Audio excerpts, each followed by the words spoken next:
Quantas vezes você já escutou aquela história de tem pelo de gato, mas não é gato, come que nem gato, caga que nem gato, mia que nem gato, mas não é gato? Eu lembro dessa historinha lá da minha infância para retratar o que aconteceu ontem em São Paulo, no estacionamento vazio do Pacaembu. Lá nós tivemos show de cantoras que já foram famosas e hoje vivem o ostracismo e a decadência da própria imbecilidade e estupidez. Lá nós tivemos traficantes, lá nós tivemos vendedores de bebidas alcoólicas e lá tivemos discursos de políticos, mas não foi showmício. Teve tudo de um showmício igual aquela historinha do gato, mas não foi showmício. Ao menos para a Justiça Eleitoral, que olha com extrema conivência, para dizer o mínimo, para os atos e as ações destrambelhadas do Lula. Dia desses, o Lewandowski disse que não podia citar nenhuma responsabilidade pela incitação do Lula à violência, porque, afinal de contas, ele não tem foro privilegiado. Mas o Lula é candidato, o Lula não é pré-candidato. Essa é outra hipocrisia da política e da justiça eleitoral no Brasil. Lula é candidato desde o dia que saiu do poder em 1º de janeiro de 2011. Ele é o eterno candidato. Derrotado, ladrão, canalha, assassino, mentiroso, tudo, mas ele é candidato. No entanto, fica a pergunta: por que razão a Justiça Eleitoral não se posiciona e não, por exemplo, impugna a candidatura do Lula? Porque aquilo que aconteceu ontem no estacionamento vazio do Pacaembu foi, sim, um showmício. Lá estava Alessi Brandão pedindo votos para o Lula, lá estava Daniela Mercury cantando, falando mal de Jesus e pedindo votos para o Lula, lá estavam os traficantes dizendo a importância de votar no Lula para que o crime organizado volte a ter espaço no Palácio do Planalto e aí por fora. Mas não foi showmício, segundo a mídia militante e o judiciário comprometido com essa pauta deles. Mas é mais revelador. O fracasso da manifestação do 1º de maio da esquerda, em contrapartida ao êxito das manifestações e da mobilização autônoma e independente dos patriotas, revela um outro dado. A esquerda perdeu sua fonte de financiamento, que era o imposto sindical. Veio algum dinheiro da China, mas eles precisam de muito dinheiro. Imagina quem estava acostumado a viver com um ano com um orçamento de 2, 3, 4 bi, como de repente vai sobreviver com 500, 600 milhões? Não tem como. É difícil você se adaptar. É difícil você conviver com a nova realidade. O PT, a esquerda, as centrais sindicais, que são os braços de atuação política da esquerda no meio dos trabalhadores, contra os trabalhadores, sempre. A esquerda usava o imposto sindical para fazer sorteios. Havia sorteios de carro, pacotes de viagens, havia toda sorte de sorteios para atrair as pessoas ao 1º de maio.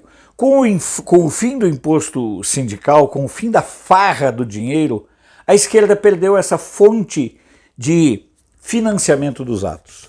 Por falar em financiamento dos atos, seria interessante que a nossa mídia, tão xixilenta, poderia, por exemplo, investigar quanto custou aquele ato ontem lá no Pacaembu, no estacionamento vazio. Porque lá tinha serviço de som, lá tinha segurança, lá tinha cantores que já foram famosos e hoje é o que de resto aos urubus restaria. Eu pergunto para vocês, vocês viram em alguma mídia a pergunta de quanto custou aquele evento? De quanto lixo gerou aquele evento? Porque essas são preocupações que eu vejo da mídia a cada atividade, a cada evento dos patriotas. A mídia, ela tem um olhar extremamente crítico e rigoroso que eu considero bom e oportuno quando os movimentos são patriotas. Mas a mídia, ela é extremamente canalha, omissa, conivente, covarde, patife, ordinária e comprometida quando se trata de algum assunto da esquerda. Ninguém sabe quanto custou aquele evento de ontem. Alguns que manjam de eventos dizem que aquela estrutura toda montada não sai por menos de R$1 milhão. Quem pagou isso? Afinal de contas, Foram para empresas ou foi lavanderia? De que forma foi operado isso aí? E a presença do Lula lá, fazendo comício? Até que ponto nós vamos continuar convivendo com dois mundos, uma realidade e outra narrativa? Os institutos de pesquisa estão desesperados pela necessidade de ajustar os dados que vinham manipulando até agora com a realidade. Na semana passada, Bolsonaro esteve em Uberaba, na Expo Zebu, milhares de pessoas. Milhares. Ontem aqui em Brasília, 4, 6 mil pessoas talvez. O que é muito para o universo de Brasília, porque foi no mínimo 3 vezes mais do que reuniu em São Paulo. Aí eu pergunto para vocês, qual é o papel verdadeiramente da mídia? Qual é o papel que a mídia tem desempenhado? A mídia tem ficado vinculada demais na questão da narrativa.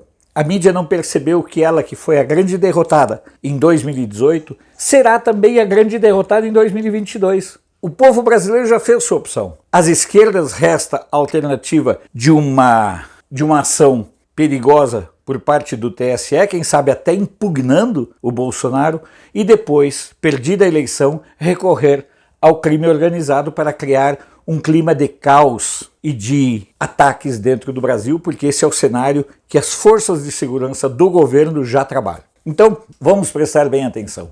O que aconteceu em São Paulo foi sim um showmício. Afinal de contas, tinha palco, tinha traficante, tinha quenga, tinha artistas decadentes, tinha artistas pedindo voto no Lula e tinha o Lula pedindo voto nele. Mas mesmo assim, não foi showmício. Mas fica a constatação de que a esquerda perdeu a prerrogativa do domínio de mais uma data. Mas isso não aconteceu só aqui no Brasil. Em vários outros países do mundo, o 1º de maio se transformou em sinônimo de violência, roubos, caos e baderna. Porque é isso que a esquerda sabe fazer.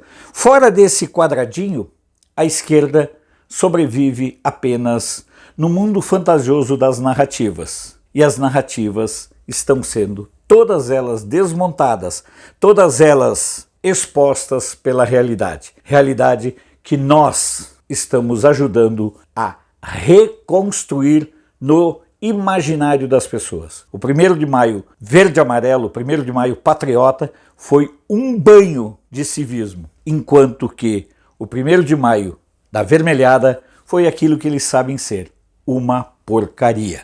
Showmício do Lula, um fracasso. Uma pena que nós não tenhamos justiça eleitoral, porque aquele ato de campanha é proibido por lei, além de ser extemporâneo, fora do período que isso pode acontecer. Mas, em se tratando de Brasil, cabe a nós continuarmos lutando pela continuidade do resgate e da defesa dos princípios de liberdade e de garantia da liberdade. Se você concordar com teor desse vídeo, eu peço muito que você compartilhe em suas redes sociais, que você comente, dê o joinha. É importante, se você tem Facebook, coloque o link lá, se você tem Instagram, coloque o link lá. Nós precisamos aumentar o engajamento e para isso é fundamental contarmos com a sua contribuição, a sua participação, o seu apoio e diria mais, com a sua cumplicidade. Nós temos o compromisso de continuarmos lutando pela liberdade. E esse é um compromisso do qual nós não iremos abrir mão. Sou Alfredo Bessoff, jornalista. Você pode não concordar com o que eu digo, mas eu tenho o compromisso de não silenciar.